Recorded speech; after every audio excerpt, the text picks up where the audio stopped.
सा मचा हुआ है और करेंसी पिट रही है। पर ऐसे में भारत और दुनिया में क्या अंतर है? भारत ने ऐसी कौन सी रणनीति चली है जिसके बल पर डॉलर पर भारत कब्जा कर सकता है और डॉलर की नब्ज को पकड़ सकता है? तो वहीं दूसरी तरफ यूएई के साथ आखिरकार भारत ने कौन सा नया बवाल काट दिया है? भारत और यूएई में एक ऐसा समझौता हुआ है जिस समझौते को लेकर आप यही कहेंगे कि ये भारत ने बहुत ही कमाल का कदम चल दिया है। जहां एक तरफ ये सब कुछ हो रहा है तो वहीं दूसरी तरफ पाकिस्तान में आर्थिक हाहाकार और यहाँ तक कि वित्त मंत्री को देना पड़ा इस्तीफा। जानेंगे पाकिस्तान में कौन सी बर्बादी का नया काम शुरू हो चुका है। आइए जानते हैं इन खबरों को विस्तार से। बात करें पाकिस्तान की तो पाकिस्तान इस वक्त आर्थिक तबाही के ऐसे दौर पर है जिसको पूरा कर पाना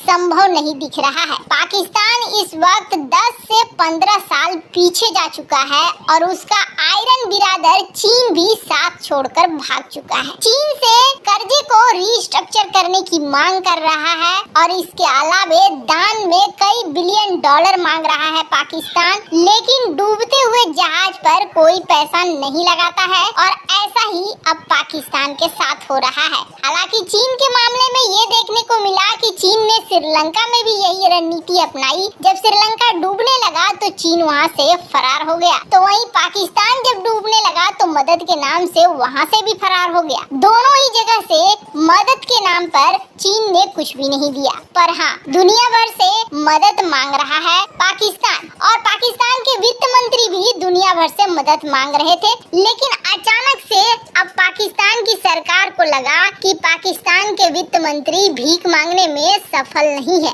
और आखिरकार पाकिस्तानी विदेश मंत्री को अब चलता कर दिया गया है। कहा जा रहा है कि पाकिस्तानी सरकार ने ही पाकिस्तानी विदेश मंत्री को हटाया है और हटाने के पीछे कारण ये बताया जा रहा है कि पाकिस्तान के विदेश मंत्री फॉरेन से मदद नहीं ला पा रहे थे, विदेशों से मदद नहीं ला पा रहे थे। अब ये बेचारा वित्त मंत्री करे तो क्या करे? वित्त मंत्री ने तो पहले स्थिति को संभालने के लिए यहाँ तक कहा था कि भारत के साथ व्यापार शुरू कर दो। भारत के साथ व्यापार शुरू करने से हमें फायदा ये मिलेगा कि हमारी अभी की समस्या जो प्याज टमाटर की कीमतें आसमान छू रही हैं वो कंट्रोल हो जाएंगी, लेकिन ऐसा कुछ हुआ नहीं। अब उनसे इस्तीफा दिलवाया गया रविवार को और कहा जा रहा है कि नए वित्त मंत्री बनेंगे इसाक डार। पुराने वित्त मंत्री थे मिफ्ता इस्माइल और ये फैसला शहबाज शरीफ ने तब लिया जब ये लंदन गए थे और नवाज शरीफ से मुलाकात की। नवाज शरीफ ने शायद इसे समझाया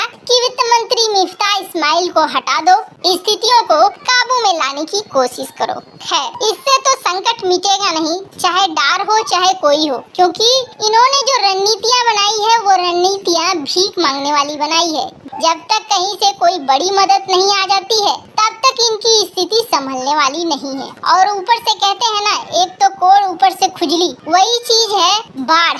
बाढ़ ने पूरी तरीके से पाकिस्तान को तबाह कर दिया है। कुल बताया जा रहा है कि 80 बिलियन तक का नुकसान हुआ है पाकिस्तान को। एक इतना बड़ा नुकसान जिसकी भरपाई अगले 10 से 15 सालों में भी नहीं कर पाएगा पाकिस्तान। तो ऐसे में ये तबाही तो आनी ही थी। खैर यहाँ इस तबाही के बीच में कई सारी कंपनियां हैं जो पाकिस्तान से निकल रही हैं, तो वहीं फॉरेन डायरेक्ट इन्वेस्टमेंट ये भी काफी ज्यादा घटा है, करीब 25 से 26% तक घटा है। यहाँ तक कि चीन ने भी इन्वेस्टमेंट करना अब पाकिस्तान में बंद कर दिया है। मतलब एक आर्थिक तबाही की ओर बुरी तरीके से पाकिस्तान बढ़ रहा है और इसका अंत होता हुआ नहीं दिख रहा है। जहाँ एक तरफ पाकिस्तान के साथ ये सब कुछ हो रहा है तो वहीं दूसरी तरफ